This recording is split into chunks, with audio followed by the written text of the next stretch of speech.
Sure that you bring you to it, because none of us are the same, but really do your research, check out your competition and know and look for the niches. That's, to me, the most important part.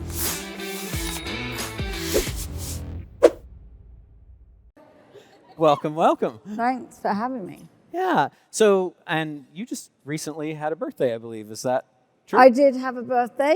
I did indeed. And I had a wedding anniversary of 40 years. 40 years. That's awesome.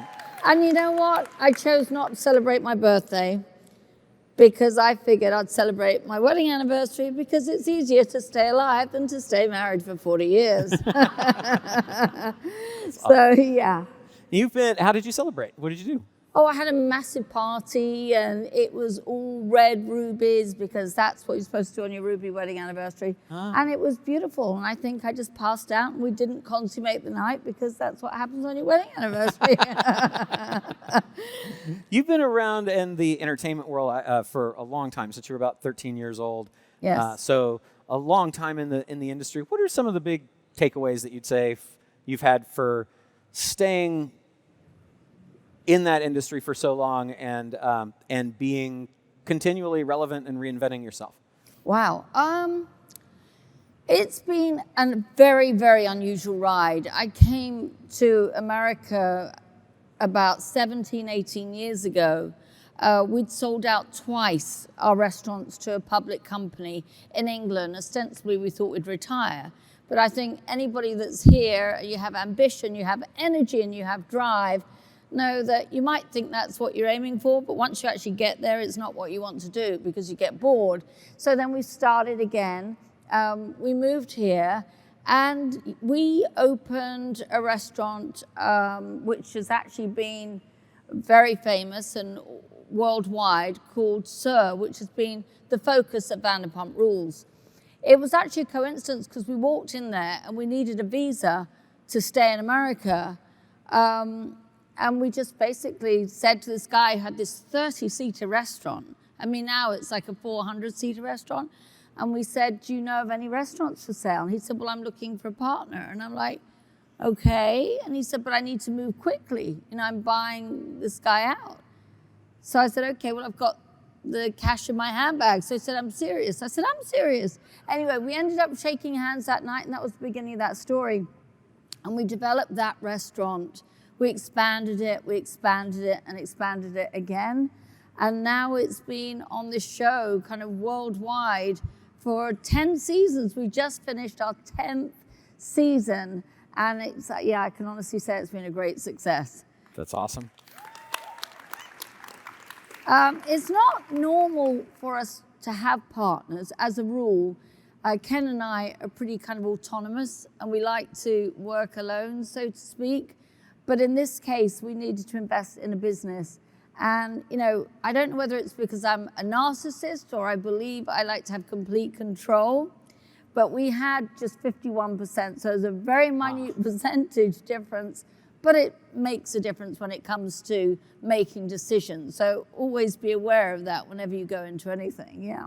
I like that.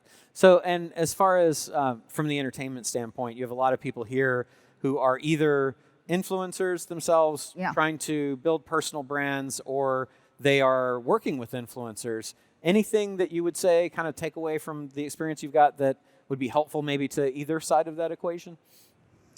Well, I think really, you know, when I start a new business, and like we've just opened our, God no, I think it's 37th restaurant in Las Vegas, which is so unique and it's so different. I would say it's arguably the most beautiful restaurant in Vegas. I think whatever you do, really do your homework, know your competition. I think that's one of the biggest things that I always think. Know what you want to deliver and make sure that you're delivering something different than everybody else. So put your unique spin on it. You know, it's very easy to see success and think, I'll follow that. But always bring your own personality to it. Because if you look around a room, every single person is different. And I've done a lot of inspirational women speaking, and I think one of the most frustrating things for me is the fact that people don't have the confidence to be themselves, but it's you being yourself that makes you different, that makes your brand different. Couple that with hard work, tenacity, drive. People said to me today, where's all your people? I don't have any people. I am my people. I don't even have an assistant. I have a lot of people, probably 500 people that work for me on the ground, boots on the ground. But as a team, is Ken and I, and my new design company is my partner and I, which has kind of gone on to become very successful. But I can always say that I've always known the direction that I want to go in, and I've really sought out all the avenues. For instance, opening a restaurant in West Hollywood is not going to be a Michelin star restaurant. It's going to be something that people in West Hollywood, the casual vibe, want to go to. So I took this car park and ended up putting 10 huge olive trees in the middle of this car park and created a garden. Normally people change a garden into a car park. We changed a car park into a garden. But it was a great success because that's what people needed. So my kind of message is always find out, bring your own vibe to it, but find out what people need and find out what you don't have in your area of expertise. What was that, would you say, with Sir? What was that thing that wasn't there and that special thing differentiating? With Sir, well, that was different. I mean, Sir had been in existence for a long time, quite a few years. It was a little kind of hole in the wall, 30-seater restaurant. But it had potential to expand, and I always look for potential for growth. And I saw the place next door and the place after that, and slowly we started to build it into the business it is today. I'm somebody that my mind never stops working. I wake up, I'm thinking about it. I go to bed, I'm thinking about it. I enjoy that kind of rumination of really kind of letting my mind build. And, I also view stress as something that's quite good. A lot of people think of stress as very negative. But if you think of stress as excitement, like going back there, I'm not like, oh, I'm so stressed. I'm like, I'm excited to go on and talk to you guys. So sometimes when you guys feel really stressed and overcome and overwhelmed, think, no, this is the engine that's driving me, that's giving me fuel, that's going to push me along. And that's a good thing.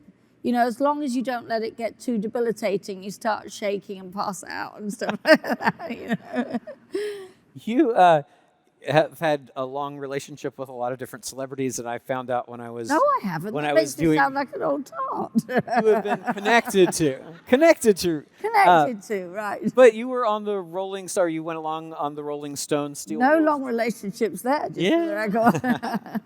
Tell us a little bit of what that was like. Oh, the Rolling Stones. Where did you find that? You've been doing your homework. Well, that was in 1989. Oh my gosh. This was when there was no political correctness in the entire world. Everybody's free to grab everybody else's ass and to talk inappropriately. It was like that. I mean, it was the 80s. Yeah, exactly. Now we're all very well behaved, and I'm not sure that I can say I like it better like this. But anyway, life sucks, right? So Bill Wyman, who was the bass player for, I think, 40 years, was actually one of our closest friends. No relationship there either. Don't start these tongues wagging. And my husband was actually his best man, and my daughter was his bridesmaid. And we went on tour with them, and Bill was actually, can't believe I'm talking about him actually, Bill was actually the really normal one. When you see the Rolling Stones, they're so kind of crazy, and their whole experience, every backstage was like a nightclub.